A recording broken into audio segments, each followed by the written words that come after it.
എന്റെ പ്രിയമുള്ളവരെ, കണ്ണീരിന്റെ വില, ഒരു തുള്ളി കണ്ണുനീര് നമ്മുടെ കണ്ണിൽ നിന്ന് താഴെ വീണാൽ ജീവിതത്തിൽ ചെയ്തു പോയ പാവങ്ങൾ ഓർത്തിട്ടൊന്ന് കരയാൻ കഴിയുമോ? അല്ലാഹുവിന്റെ മുന്നിൽ എണ്ണി എണ്ണി പറയണം ഓരോ പാവങ്ങളും. പൊറുക്കന്റെ പാവം സയ്യിദി വെറുക്കാതെ, പൊറുക്കുന്നവനാരുണ്ട് നീയല്ലാതെ.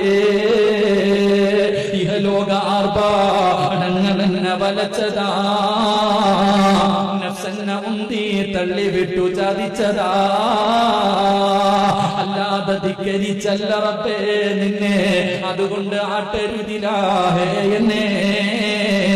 അല്ലാഹുവോട് പറയണം, പടച്ചവനെ പൊറുക്കുന്നവൻ നീയല്ലാതെ ഈ ലോകത്ത് വേറെ ആരുമില്ല പടച്ചവനെ. അല്ലാഹുവേ പറ്റിപ്പോയതാണ്, നഫ്സ് ചതിച്ചതാണ്, ഇബ്ലീസ് പിഴപ്പിച്ചതാണ്, അല്ലാതെ അഹങ്കാരം കൊണ്ട് ചെയ്തതല്ല തമ്പുരാനെ. നിന്റെ കണ്ണിൽ നിന്ന് കണ്ണുനീരൊഴുകട്ടെ, ആ കണ്ണുനീര് താഴെ വീണാൽ ആ മനുഷ്യന് നരകം ഹറാമാ, നരകം അവന്റെ തീ തൊടില്ല എന്ന് നബി മുഹമ്മദ് മുസ്തഫ സല്ലല്ലാഹു അലൈഹി വസല്ലമ തങ്ങൾ